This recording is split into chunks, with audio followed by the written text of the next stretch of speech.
Assalamualaikum warahmatullahi wabarakatuh. Kawan, sebelum Anda memulai aktivitas hari, kita ikuti kajian syarat hikmah Dialog Fajar. Assalamualaikum warahmatullahi wabarakatuh. Kawan, kita kembali di program Dialog Fajar pagi hari ini. Saya Adi Jufriansah bersama Ustadz Abdurrahim Hasan dari Pesantren Al-Quran Nurul Falah Surabaya. Kita tahu orang tua Nabi kita Muhammad SAW adalah Abdullah dan Aminah. Abdullah bin Abdul Muthalib menikah dengan Aminah binti Wahab dari kabilah Zuhrah, kemudian pergi ke Syam atau Gaza atau jalur Gaza bersama dengan kafilah perdagangan Quraisy. Sepulang dari perdagangan mereka mampir ke Madinah. Abdullah mampir di rumah saudara dari ibunya dari kabilah An-Najjar karena mengeluh sakit. Dia menginap karena sakit beberapa lamanya. Kemudian akhirnya meninggal dan dikuburkan di Madinah. Dan pada waktu itu Nabi Muhammad SAW masih dalam kandungan. Umur Abdullah pada waktu itu adalah 25 tahun. Berarti Rasulullah lahir dalam keadaan yatim. Ada beberapa pelajaran yang bisa diambil dari keadaan Nabi Muhammad SAW yang lahir dalam keadaan yatim. Langsung kita bersama Ustadz Abdurrahim Hasan dari Pesantren Al-Quran Nurul Falah Surabaya. Mas Adit dan kawan-kawan yang berbahagia, Bismillahirrahmanirrahim. Assalamualaikum warahmatullahi wabarakatuh. Bismillahirrahmanirrahim. Alhamdulillahirabbil alamin. Wassalatu wassalamu ala asrafil anbiya wal mursalin wa ala alihi wa ashabihi ajmain. Asyhadu an la ilaha illallah wa asyhadu anna Muhammadar Rasulullah. Allahumma salli ala Muhammad wa ala ali Muhammad fil alamin innaka Hamidum Majid. Amma ba'du. Mas Adit dan kawan-kawan yang berbahagia, alhamdulillahirabbil alamin. Di pagi yang penuh berbahagia ini Allah Subhanahu wa taala berikan rahmat, taufik, hidayah dan kesehatan kepada kita semuanya, sehingga pada pagi-pagi yang benar ini Allah Subhanahu wa taala mentakdirkan kita hadir di tempat yang berbahagia ini dalam keadaan sehat walafiat. Kita selalu berdoa kepada Allah Subhanahu wa taala, mudah-mudahan Allah Subhanahu wa taala selalu memberikan kesehatan kepada kita semuanya. Amin ya rabbal alamin. Ya, Mas Adit dan kawan-kawan yang berbahagia, pada pagi hari ini kita akan berdialog terhadap seseorang yang luar biasa, ya, sosok manusia yang menjadi idola kita semuanya, panutan kita semuanya, yang menuntun kita semuanya dari dunia yang gelap gulita menuju dunia yang terang benderang, yaitu Rasulullah Muhammad sallallahu alaihi wasallam. Jadi pada pagi hari ini kita akan berbicara terhadap sosok beliau yang beliau saat itu dilahirkan dalam keadaan yatim piatu. Ya, Mas Adit, jadi kalau kita membaca dalam cerita, dalam kisah bahwa Rasulullah Muhammad sallallahu alaihi wasallam adalah seorang rasul, ya, yang dilahirkan dari ibunda yang bernama Siti Aminah. Ya, Rasulullah adalah putra dari Abdullah bin Abdul Muthalib, ya, sedang ibunya adalah Siti Aminah binti Wahbin bin Abdul Manaf bin Zahra. Ketika Rasulullah Muhammad sallallahu alaihi wasallam berusia kurang lebih 3 bulan dalam kandungan ibu Siti Aminah, ya, ayah beliau yang bernama Abdullah meninggal dunia.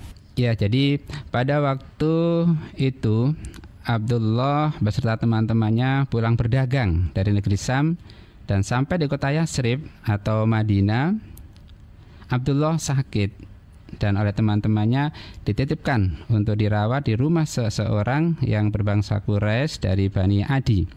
Beliau bertempat tinggal di situ sementara untuk penyembuhan sakitnya. Ya, setelah teman-temannya Abdullah ini pulang sampai di kota Mekah, dan ayah beliau yang bernama Abdul Muthalib kok tidak mendapati Abdullah bersama teman-temannya itu.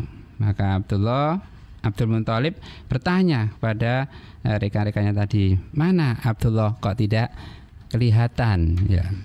Kemudian teman-temannya Abdullah tadi menjawab kalau Abdullah sakit di kota Yatsrib dan menginap di rumah orang Quraisy. Seketika itu Mas Adit, Abdul Muthalib mengutus anaknya yang tertua bernama Haris untuk melihat kondisi Abdullah di kota Yatsrib. Dan setiba di kota Yatsrib, Haris mendapat informasi bahwa Abdullah sudah meninggal atau sudah wafat beberapa hari yang lalu dan sudah dimakamkan.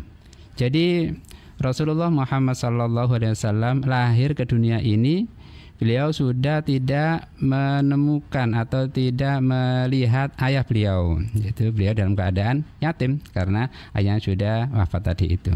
Jadi pada tanggal 9 bulan Rabiul Awal atau dikenal dengan istilah tahun gajah, bertepatan dengan tanggal 20 April 571 Masehi, lahirlah seorang Rasulullah Muhammad SAW dengan dibantu seorang bidan bernama Ibu Siti Syifa. Di Mas Adit, sudah menjadi kebiasaan orang Arab. Jadi bayi yang lahir, baik itu laki-laki maupun perempuan, ya, setelah lahir kemudian disusui oleh ibunya, maka pada saat itu keluarganya mencarikan seorang ibu yang untuk menyusui anak atau bayi yang dilahirkan tadi itu. Begitu pula Rasulullah juga demikian. Setelah disusui beberapa hari oleh Ibunda Siti Aminah, maka beliau disusui oleh Ibunda Siti Halimah As-Sa'diyah sampai usia 5 tahun. Karena ketika pada usia 4 tahun itu Ibunda Siti Halimah mengembalikan Rasulullah Muhammad. Setelah itu Ibunda masih menginginkan agar Rasulullah Muhammad ini diasuh lagi oleh Ibunda Siti Halimah Sa'diyah, maka lalu dibawalah Rasulullah ini oleh Ibunda Halimah Sa'diyah sampai usia 5 tahun. Kemudian setelah Ibunda Siti Aminah merawat Rasulullah 1 tahun, yaitu pada usia 6 tahun, Rasulullah diajak oleh Ibunda Siti Aminah ini untuk berziarah ke makam ayahnya, yaitu Abdullah di kota Yatsrib. Pada saat itu Ibunda Siti Aminah ini wafat atau meninggal. Maka pada usia 6 tahun Rasulullah mendapatkan julukan yaitu yatim piatu. Ya, setelah ibunya meninggal itu. Setelah itu maka Rasulullah diasuh oleh kakek beliau yang bernama Abdul Muthalib. Jadi sedikit ceritanya seperti itu. Kemudian yang menarik Mas Adit adalah bagaimana ketika Rasulullah Shallallahu Alaihi Wasallam dilahirkan dalam kondisi yatim piatu ini. Ada banyak hikmah yang bisa kita pelajari dari kelahiran beliau yang yatim, ya kemudian yatim piatu itu. Ketika beliau menjadi Rasulullah Sallallahu Alaihi Wasallam, yaitu hikmah yang bisa kita ambil yang pertama adalah agar kelak setelah beliau diutus menjadi Rasul itu tidak ada tuduhan dari kaumnya bahwa beliau adalah sudah dipersiapkan oleh ayah dan ibunya untuk berdakwah. Jadi kita tahu bahwa ayahnya dan ibunya tadi belum ada kesempatan untuk menyiapkan beliau menjadi Rasul. Karena tadi apa? Ayah beliau wafat saat beliau masih dalam kandungan ibunya. Demikian juga Ibunda Siti Aminah pun belum ada waktu banyak untuk mempersiapkan Muhammad kecil menjadi Rasul itu. Ya, karena ibunya hanya 1 tahun bersama Rasul. Karena pada saat beliau usia 6 tahun Ibunda sudah meninggal. Jadi dengan begitu maka ayah dan ibu belum ada kesempatan untuk menyiapkan Muhammad sebagai dakwah atau sebagai Rasul tadi. Jadi kaumnya tidak akan bisa menuduh beliau bahwa beliau adalah dipersiapkan oleh ayah dan ibunya untuk menjadi rasul atau menjadi nabi. Ya, itu Mas Adit hikmah yang pertama tentang kelahiran Rasulullah Shallallahu Alaihi Wasallam dalam keadaan yatim. Kemudian hikmah yang kedua atau pelajaran yang kedua adalah menunjukkan sejak kecil Rasulullah itu sudah dipersiapkan oleh Allah untuk menjadi rasul. Ya, dengan pembinaan dan pendidikan langsung dari Allah Subhanahu wa taala tanpa campur tangan kedua orang tuanya. Jadi Mas Adit, guru Rasulullah Sallallahu Alaihi Wasallam itu adalah langsung Allah Subhanahu wa taala dan Allah yang membimbing dan mengarahkannya. Sebagaimana firman Allah, "Wa ma yantiqu 'anil hawa in huwa illa wahyu yuha."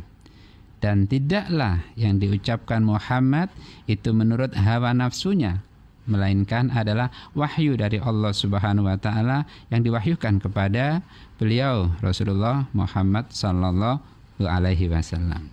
Jadi semua perilaku, tindakan dan ucapan Rasul itu langsung dibimbing oleh Allah Subhanahu wa taala. Itu yang kedua. Yang ketiga adalah hikmahnya Rasulullah mudah menerima respon atau curhat dari umatnya. Ya, karena ketika Rasulullah kecil itu tidak mendapatkan sentuhan kasih sayang ibu dan ayah. Yang sesungguhnya Mas Adit, kita tahu bahwa peran ayah dan ibu saat kita kecil adalah sangat besar kan? Sangat besar dan luar biasa. Beliau ayah atau ibu kita adalah mengarahkan kita, membimbing kita, mendidik kita, juga memberi semua kebutuhan yang kita perlukan. Namun saat itu Rasulullah tidak mendapatkan itu semua dari kedua orang tuanya. Hal itulah yang menjadi pelajaran sehingga saat beliau menjadi Rasul, beliau sangat kasih sayang kepada anak-anak kecil, ya, juga sangat respon ketika kaumnya mengadu atau curhat kepada beliau tentang problematika keluarganya, apalagi terkait dengan masalah anak-anak. Ya, beliau sangat respon sekali. Yaitu yang ketiga. Yang keempat, Mas Adit, adalah Rasulullah sangat cinta dan kasih sayang dengan orang fakir miskin dan anak-anak yatim. Kenapa begitu? Ya, karena beliau pernah merasakan menjadi anak yatim, nah gitu. Sampai-sampai Rasulullah mengatakan bahwa saya, kata Rasulullah, saya dan orang yang memelihara anak yatim nanti akan di surga. Ya. Seperti ini, kata Rasulullah. Seperti ini itu Mas Adit, Rasulullah sambil menunjukkan dua jari kepada para sahabat dan merenggangkan jari telunjuk dan jari tengahnya, sehingga seakan-akan dekat sekali itu. Jadi nanti Mas Adit, di surga Rasulullah itu sangat dekat sekali dengan anak-anak yatim. Ya, karena itu anak-anak yatim yang saat ini, maka jangan khawatir, nanti akan bersama Rasulullah Shallallahu Alaihi Wasallam di surga. Itu yang keempat, yaitu Rasulullah sangat cinta dan kasih sayang kepada orang-orang fakir miskin dan anak-anak yatim. Kemudian yang kelima selanjutnya adalah Rasulullah memiliki kepekaan terhadap keadaan dan memiliki rasa kasih sayang kepada siapapun. Jadi Allah mengatakan ruhama'u bainahum, berkasih sayang di antara mereka. Jadi ini diceritakan, Mas Adit. Jadi Rasulullah Shallallahu Alaihi Wasallam pada waktu beliau hidup itu beliau selalu setiap pagi memberi makan kepada orang buta di sebuah pojok pasar begitu. Walaupun sesungguhnya orang buta itu adalah orang yang non-muslim agamanya. Jadi diceritakan suatu saat ketika Rasulullah Sallallahu Alaihi Wasallam wafat, sahabat beliau yang bernama Abu Bakar itu datang ke rumah putrinya, yang kebetulan putrinya ini adalah istri Rasulullah Muhammad Sallallahu Alaihi Wasallam, yaitu ibu Aisyah, ya, ibu Aisyah. Jadi Abu Bakar bertanya kepada ibu Aisyah ini, anakku, ya, adakah kegiatan atau perilaku Rasul yang belum aku lakukan? Maka Ibunda Aisyah mengatakan, ada wahai ayah, yaitu Rasul setiap pagi itu menyuapi orang buta yang ada di pojok pasar sana. Nah, jadi dari cerita ini menggambarkan bahwa Rasulullah Shallallahu Alaihi Wasallam itu memiliki rasa kasih sayang kepada siapapun, walaupun pada orang yang lain agama. Ya, itu Mas Adit. Yang terakhir, yang nomor 6 adalah Allah Subhanahu wa taala memberikan kemuliaan seseorang itu bukan karena warisan dari orang tua dan kekayaan hartanya, bukan. Tapi sesungguhnya Allah Subhanahu wa taala itu memberikan sebuah kemuliaan kepada seseorang itu adalah dari sebuah amal perbuatannya. Ya, Rasulullah Shallallahu Alaihi Wasallam menyampaikan, sesungguhnya Allah tidak memandang rupa dan hartamu, melainkan yang dipandang adalah hati dan amal perbuatanmu. Jadi sesungguhnya Rasulullah Muhammad Sallallahu Alaihi Wasallam diutus oleh Allah menjadi Rasul itu bukan karena ayahnya, bukan karena ibunya, bukan karena kekayaannya, tapi karena Allah Subhanahu wa taala sudah menyiapkan, ya, dengan perilaku Rasulullah Muhammad Sallallahu Alaihi Wasallam yang mulia itu, sehingga diceritakan kana khuluquhul Quran, sesungguhnya akhlak Rasulullah adalah Al-Quran. Jadi Mas Adit, itulah hikmah, beberapa hikmah yang bisa kita petik pada pagi hari ini ketika beliau lahir dalam keadaan yatim. Mudah-mudahan kita bisa mengambil hikmah atau pelajaran dari apa yang kita dialogkan tadi, sehingga kita semakin mencintai Rasulullah Muhammad Sallallahu Alaihi Wasallam. Amin, amin ya rabbal alamin. Demikian, terima kasih dan mohon maaf yang sebesar-besarnya. Demikian kawan, program Dialog Fajar pagi hari ini insya Allah bisa mengawali hari Anda dengan penuh inspirasi.